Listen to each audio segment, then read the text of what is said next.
tema tan desconocido para mucha gente que es el Islam, en su faceta del Islam político y en su faceta del Islam laicista, por así decirlo, o liberal.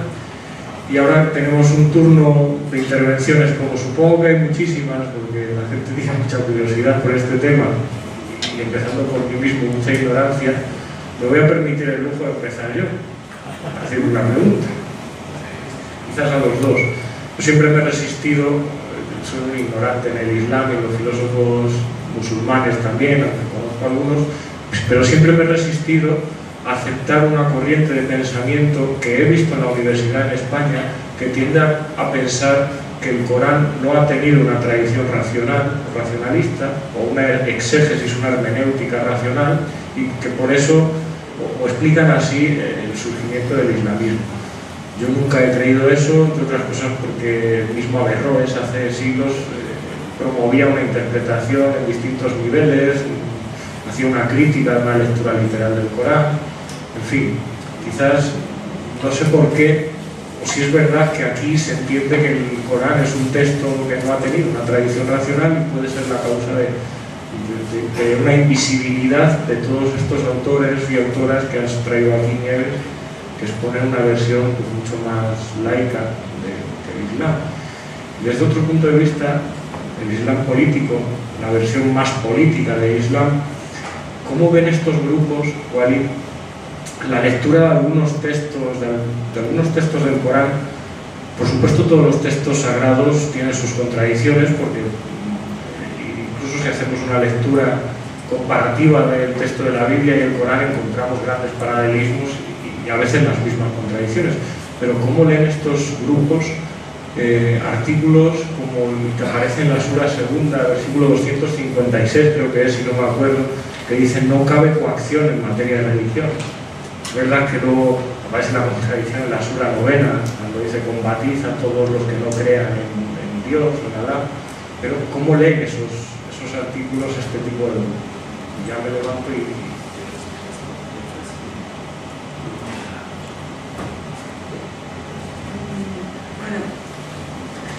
Claro, hablar de racionalismo y de un texto sagrado pues no deja de ser complicado, claro. Y también, quiero decir, convendría diferenciar entre el mero debate teológico y los pensadores, los teólogos, empezando Averroes, remontándonos al siglo XII, y otra cosa es la aplicación de una lectura, no sé cómo llamarlo, racional o progresista del Corán o de la tradición en general islámica aplicado al mundo contemporáneo. Yo creo que gran parte de esto que tú has señalado, la posibilidad, ¿no? Si no de racionalizar, ¿no? En fin, es una palabra, insisto, un poco complicada cuando hablamos de un texto religioso, pero sí de ayornar el Islam, se llevó a cabo, lo he señalado, ¿no?, en una de las diapositivas, por un grupo de pensadores que se englobaron dentro de una corriente llamada el reformismo islámico. Es decir, ellos entendían que el Islam estaba en crisis, entendieron también de una forma muy a la defensiva que si no querían que fueran el pensamiento liberal o no religioso el que tomase las riendas, ¿no?, en las sociedades árabes, tenían que dar una versión o tenían que proporcionar una modernidad o modernización de la propia tradición islámica, la llevaron a cabo. Y es verdad que ellos dijeron se puede manifestar, se puede crear una sociedad moderna sin adoptar los valores políticos o sociales o morales de la tradición europea. Yo creo que fue un movimiento que tuvo cierta relevancia. Ahí está Muhammad Abduh, Al-Afghani. Ellos intentaron realmente ir en esa línea y dijeron, el Islam tiene perfecta capacidad para adaptarse al mundo moderno, diciendo o analizando elementos de esa modernidad son asumibles por parte de una religión. Voy a poner un ejemplo muy concreto. Por ejemplo, cuando Egipto, que era la sociedad más viva del momento, se vio en la necesidad de crear la banca para, por ejemplo, subvencionar el canal de Suez, estaba creándose una estructura de Estado moderno y apareció la necesidad de crear también un sistema económico que inmediatamente equilibrase con la creación de la banca en un sentido moderno. Desde un punto de vista doctrinal islámico, hay gente que se oponía, porque ya sabemos que se entiende que en el Corán está prohibida la usura y por tanto eso no se podía, no estaba justificado, no se podía justificar desde un punto de vista religioso. Sin embargo, este tipo de pensadores entendieron que el futuro iba por ahí y entonces dijeron que, bueno, analizaron la cuestión dentro de un modelo intelectual islámico, por así decir, y dijeron, no hay nada, finalmente la conclusión, no hay nada en el Islam que prohíba la creación de la banca, de los bancos en el sentido moderno, siempre y cuando los intereses no se dediquen a cuestiones que vayan en contra de la ética musulmana, etcétera, etcétera. Si veis, es la misma idea de la banca ética, ¿no? Y es la misma idea que hoy en día desarrolla un país como Arabia Saudí. Igual que esto, hubo muchas otras cuestiones. Por ejemplo, en el caso de la mujer. En el caso de la mujer, el feminismo islámico dio pasos y entendió que la mujer tenía derecho a la educación, que no había nada en el Islam que lo prohibiera, etcétera, etcétera. ¿Cuál fue el problema? Que realmente los movimientos de raíz los movimientos ideológicos de raíz no religiosa fueron los que finalmente tomaron el poder y fueron muchísimo más activos, y que el Islam empezó, a raíz de la creación de los hermanos musulmanes en el 28, a radicalizarse en ese sentido.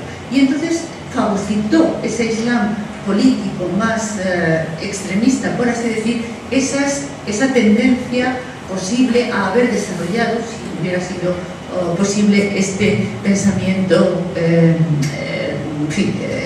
modernizador del Islam. Quizá, aunque yo creo que cabe hablar de fracaso, en algunos movimientos actuales está todavía presente esa necesidad, cuando se habla de la necesidad de un Lutero en el mundo árabe o la aparición de un Islam más moderno, etcétera, etcétera, todavía está latente aquel precedente del reformismo islámico.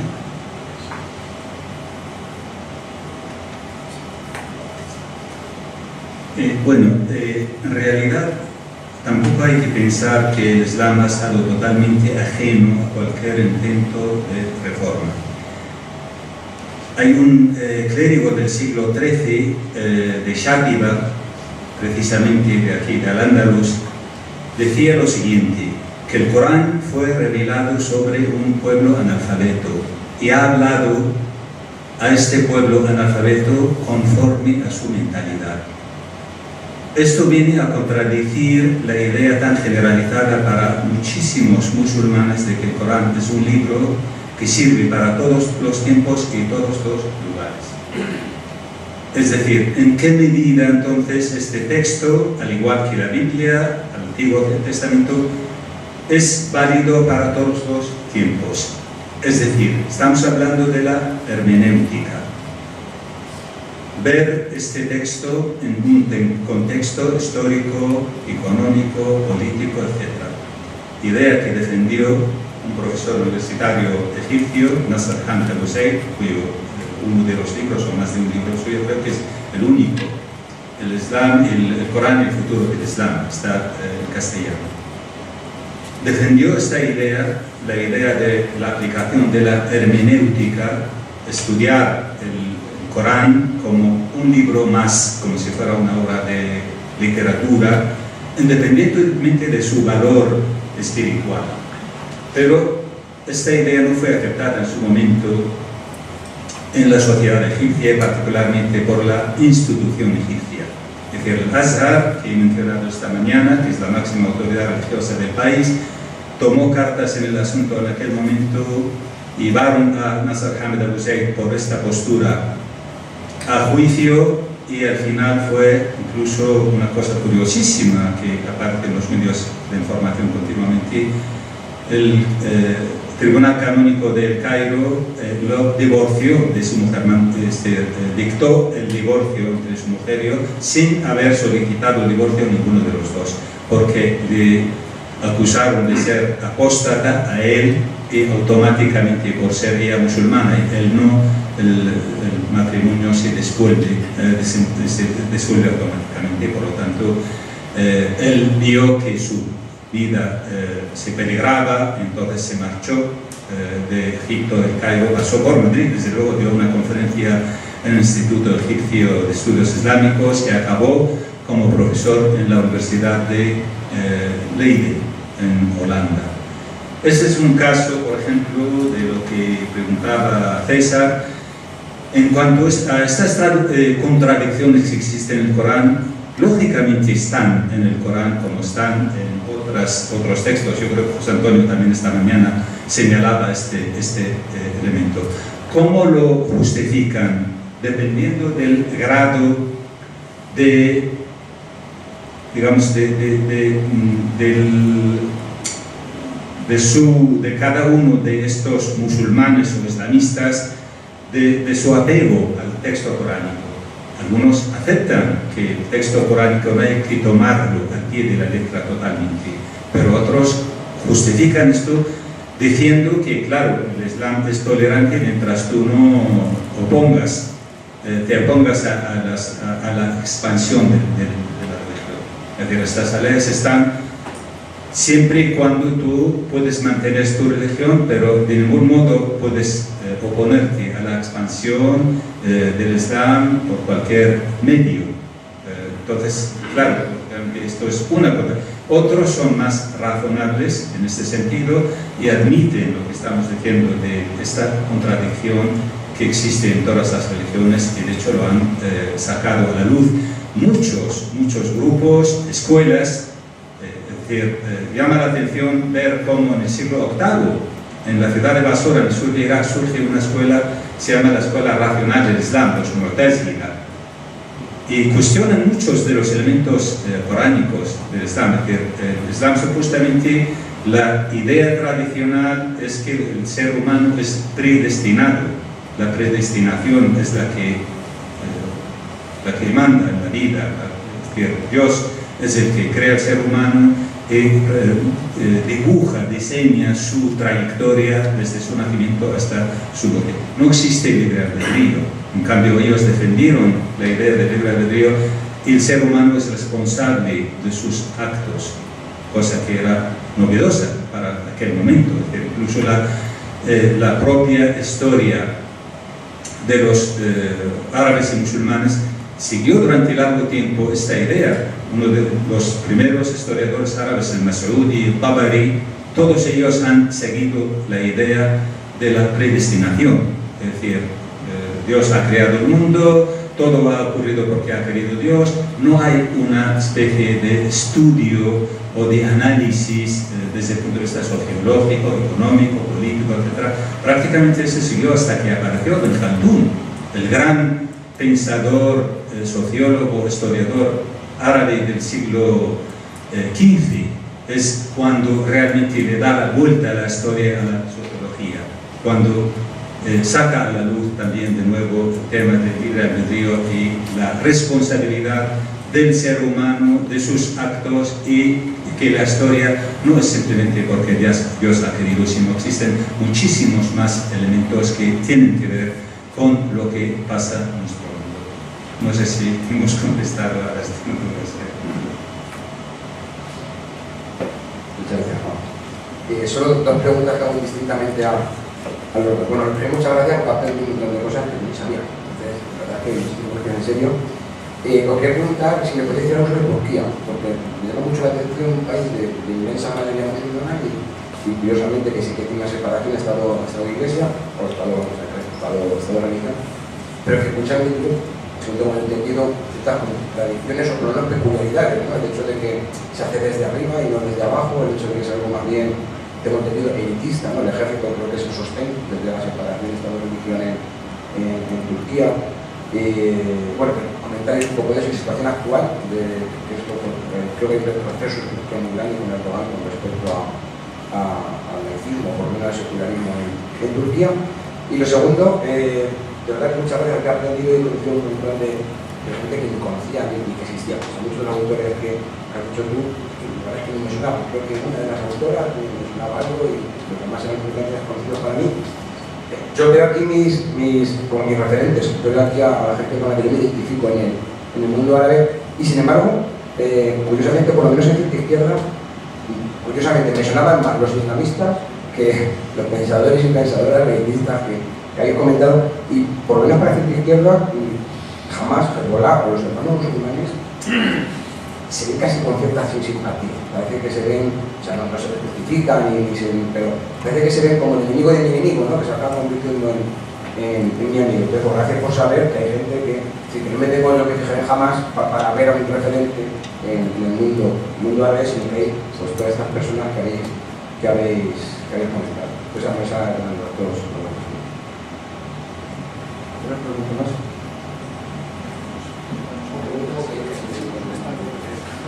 Me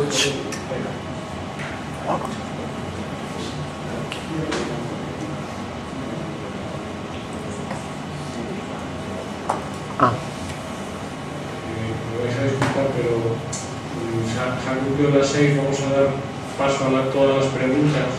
Ellos van a ir acotando un poco y al final van a responder es todo más rápido así. Entonces vais a intervenir con unas preguntas muy largas y luego al final van a responder ellos. Me preguntaría brevemente. ¿Se oye? Sí.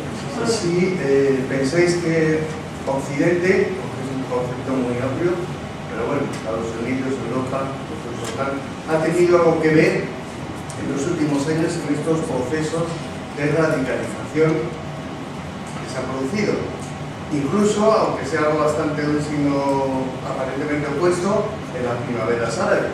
Si tenemos algo que ver desde Occidente en esos procesos que podrían verse como genuinos.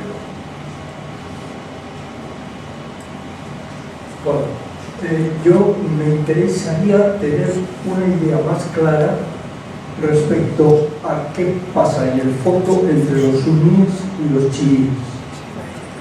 Significado político, ¿hay alguna diferencia entre ellos, por ejemplo, frente al hecho a la historia colonial? Que hay una posibilidad, como se hablaba esta mañana, de diálogo interreligioso entre ellos, o el enfrentamiento es terriblemente visceral, hay otros intereses por medio.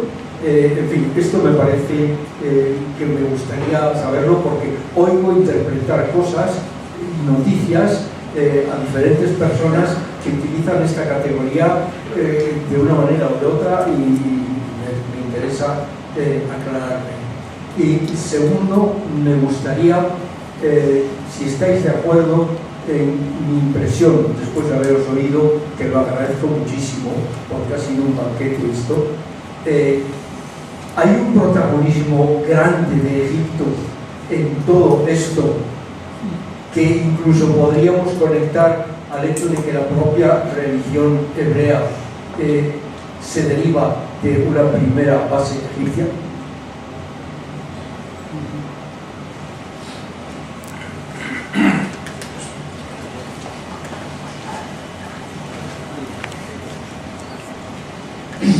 Aunque en parte Walid ha contestado, pero a mí me parece que la hermenéutica sobre libros pretendidamente sagrados es una pasión inútil, porque si son fenómenos humanos, escritos por humanos, solamente se puede entender en el contexto histórico en el que fueron escritos y representando los valores que había entonces. Entonces, por ejemplo, leyendo a Fátima Mernissi, ¿no?, lo del feminismo islámico, si es que no había igualdad hombre-mujer en el siglo VII, ni en esa cultura. Entonces es forzar y violentar, como tampoco los evangelios son laicos. bueno, no voy a meter ahora con la historia de que no fueron escritos, que es sobre el fracaso del mensaje mesiánico que se entendía políticamente, y solamente después de la diáspora pues se intenta decir que tiene un objetivo espiritual. Digo que me parece absurdo, ¿no? Es decir, las cosas no se pueden sacar de contexto y no vale reinterpretar con conceptos actuales lo que fueron hechos en contexto distinto. Y segundo, me parece que sí que tiene se puede seguir el hilo histórico autónomo del islamismo, ¿no? Pero yo creo que el papel que hoy está cumpliendo y ha cumplido no se puede desconectar con algo que se ha apuntado, ¿no? Y es que fue favorecido también por las potencias colonialistas occidentales en su momento contra el nacionalismo y el panarabismo. Y hoy estamos en momentos de recolonización, pero sobre la base de destrucción de los propios estados.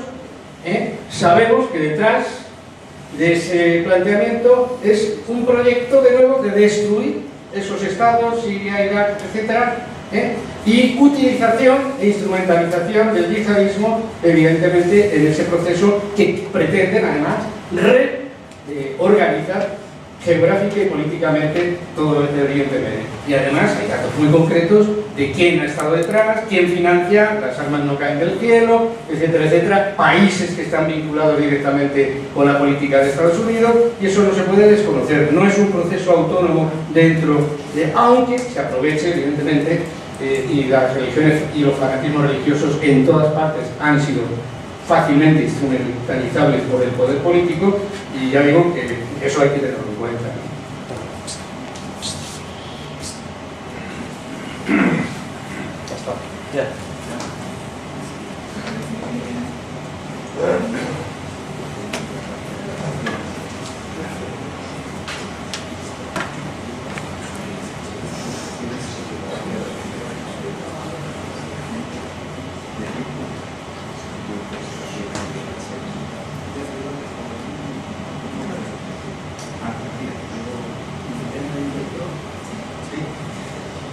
Bueno, el tema de Turquía, que pregunta Andrés.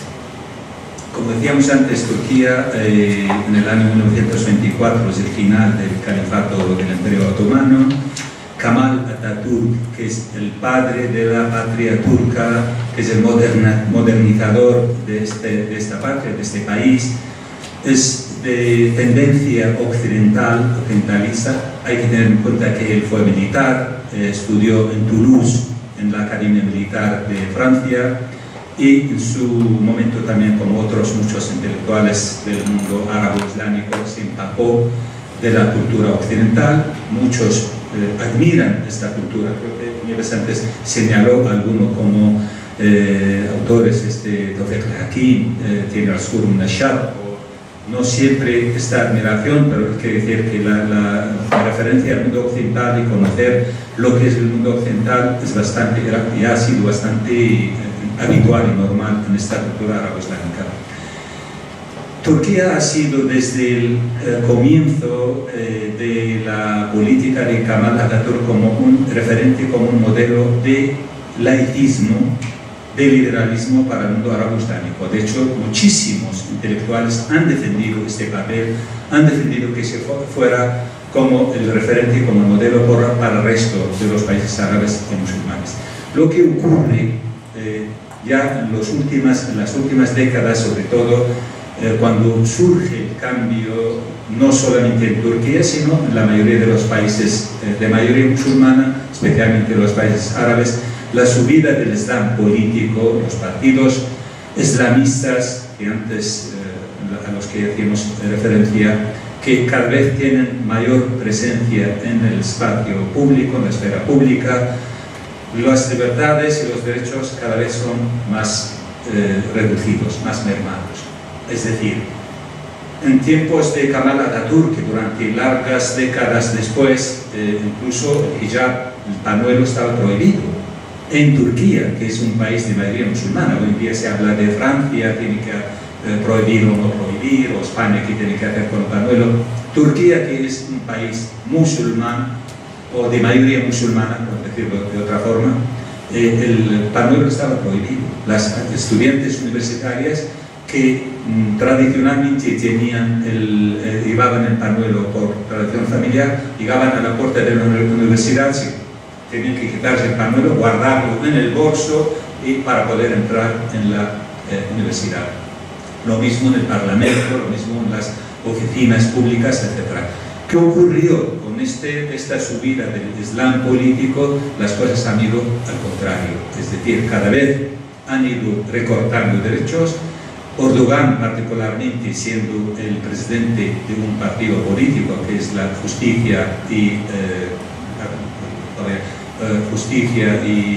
Caridad, es el que realmente no es el único, es decir, él ha tenido sus maestros anteriormente, pero él ha llevado a cabo esta política y cada vez está sacando normas, leyes, etcétera, para recortar los derechos, de modo que hoy en día, por ejemplo, ya no estoy diciendo ni a favor ni en contra, simplemente como un hecho real que ocurre. Hoy en día ya no está prohibido el pañuelo, por ejemplo.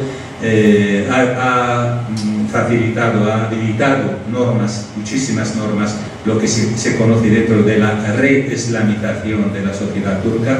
Esto está pasando también en muchos países, como es el caso de Egipto, o de Siria, o Irak, etc. Cada vez están volviendo más hacia atrás y más dando un margen mayor a los islamistas. Y luego hablaremos ya de la política del mundo occidental, etcétera, en relación con esto.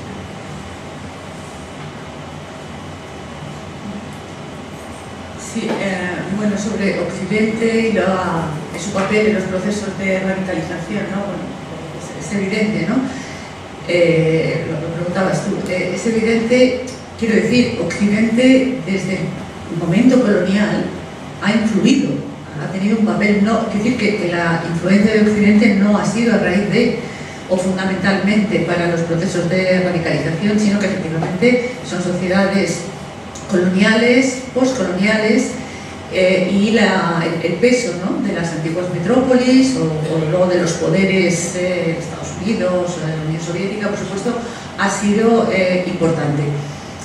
En el caso de los procesos de radicalización específicamente, claro, ahí confluyen, ¿no?, una evolución interna de las propias sociedades y un juego que Occidente ha sabido sacar de todo aquello y lo ha fomentado. A partir de los años 70 es evidente que comienza esto que señalaba Walid, los procesos de reislamización de las sociedades árabes, de una forma general, que no es algo, vuelvo de nuevo a algo que tenía que pasar como una especie de imperativo histórico, ¿no? El Islam ha sido siempre lo que es, la ficción de los estados modernos, de los estados-nación, hace crisis porque es aquello tiene que volver a la religión. Eso es absolutamente falso. La radicalización tiene un actor fundamental, que es Arabia Saudí. Es decir, Arabia Saudí se enriquece espectacularmente a través del petróleo, los petrodólares, y esos petrodólares sirvieron para modernizar tecnológicamente sus propias sociedades y para expandir, para exportar para exportar petrodólares de los que el resto de estados árabes estaban muy necesitados, y con esos petrodólares llegaba también una influencia religiosa. ¿Qué le interesaba a Arabia Saudí para extender su influencia en la zona? Y que interesaba y mucho a los propios regímenes de Egipto, de Siria, etcétera, para, por un lado, claro, tener dinero en un periodo de crisis económica fuerte, y en segundo lugar, porque los movimientos de protesta necesitaban también un elemento de freno, y entendieron, por otro lado, de una forma muy inteligente, que la religión actuaba muchas veces mucho más eficazmente que el ejército y que la policía, y lo que se empezó a hacer es a introducir o reintroducir el rezo en las escuelas, por ejemplo, crear mezquitas sin ningún control, transmitir por la televisión el rezo, invitar constantemente a predicadores y demás. Es decir, fue una reislamización en la que es muy fácil ir identificando los poderes concretos. Naturalmente, a Estados Unidos fundamentalmente le interesaba también, quizá en otra parte, ¿no? Pakistán y demás, como un elemento de freno al predominio soviético, y se fomentaron las madrasas, etcétera, etcétera. Es decir, había un caldo de cultivo, quizá un retroceso de unas ideologías que sufren una crisis también con la crisis económica. Es muy claro que cuando hay una crisis económica la mujer vuelve a casa y es la primera que vuelve, con lo cual el feminismo sufre un retroceso también, y todo eso que se va cediendo llega a la religión y lo ocupa. Bien es cierto que después lo pagarían caro. Es decir, este fomento del Islam por parte de poderes políticos, pienso en Egipto, pienso en Sadat o pienso en Estados Unidos, naturalmente se crearon un monstruo. Y Sadat, que tanto se había ocupado de fomentar el Islam, pues murió asesinado por un grupo, la Jihad, ¿no?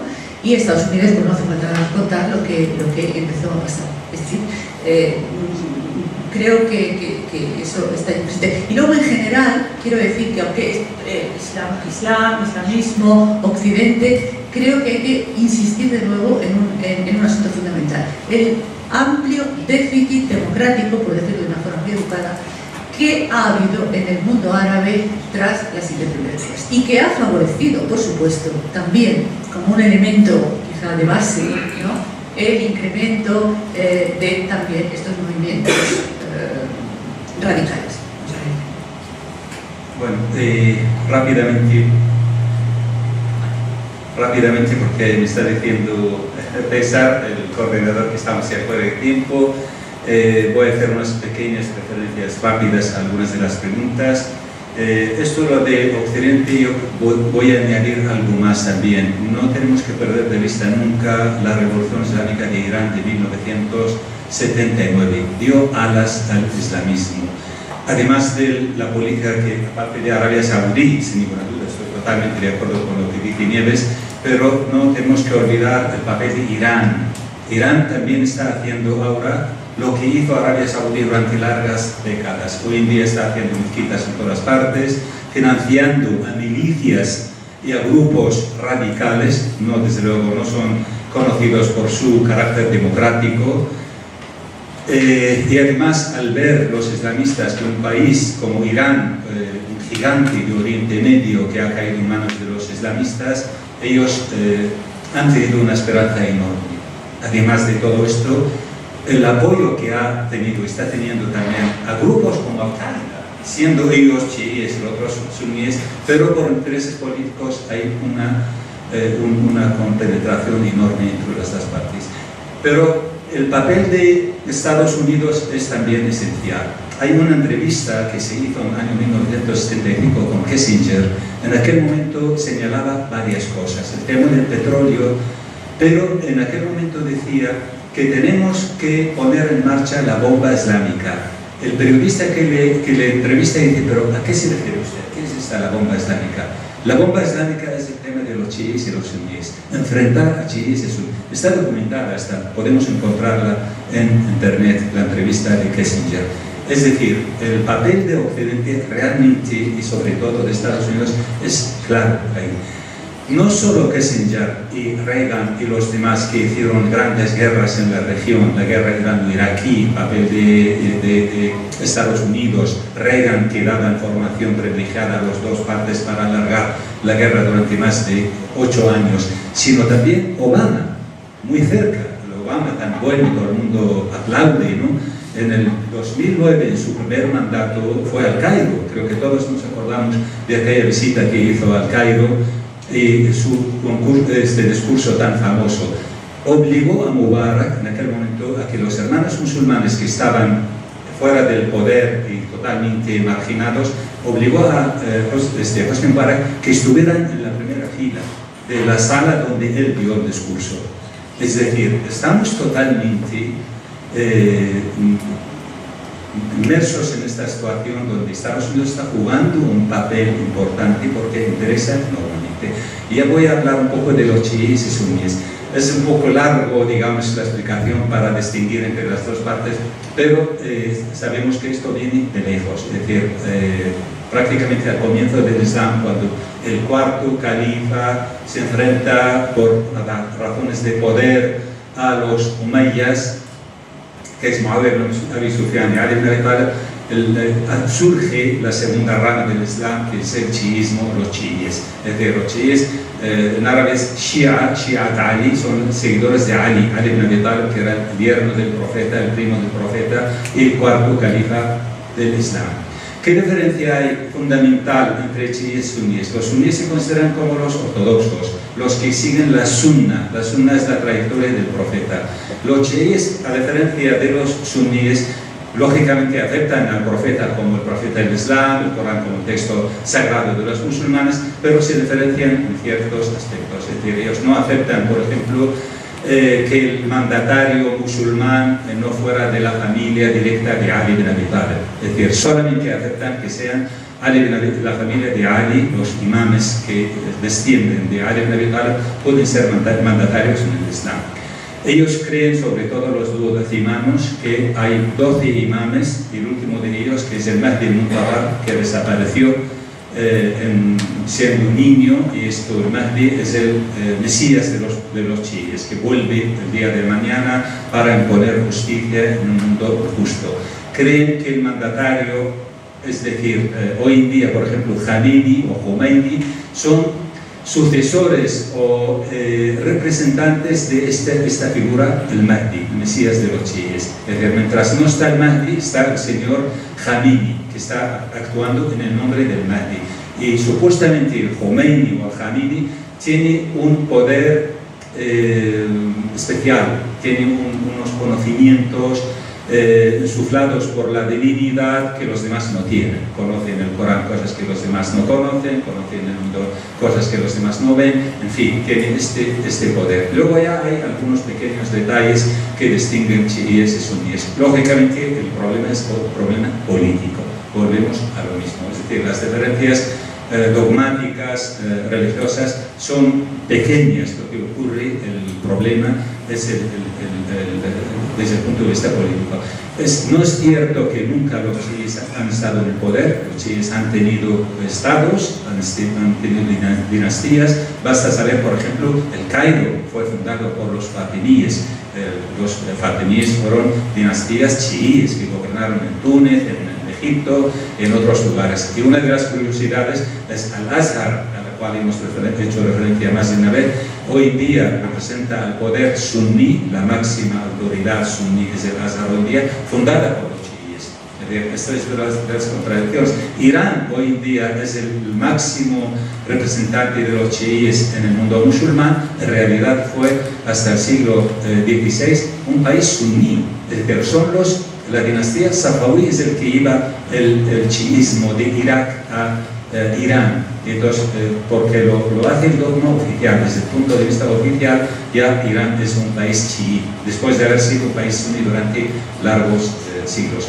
Hoy en día, por ejemplo, los problemas que hay, estamos viendo en Irak o en Siria, enfrentados alawíes con suníes o chiíes con suníes, simplemente es una situación política que ha enfrentado, al igual que lo que pasó en los Balcanes en su día, con bosnios, serbios, croatas. Se enfrentaron después de convivir largos siglos, matrimonios mixtos, relaciones, en fin, que esto es una realidad que los que venimos de esta región conocemos perfectamente y sabemos que existe. Ha habido una convivencia, no era realmente siquiera un tema durante mucho tiempo, no se comentaba ni sabías tu compañero de clase si era chií o suní o vecino de qué confesión era, pero lamentablemente por razones de política han llegado donde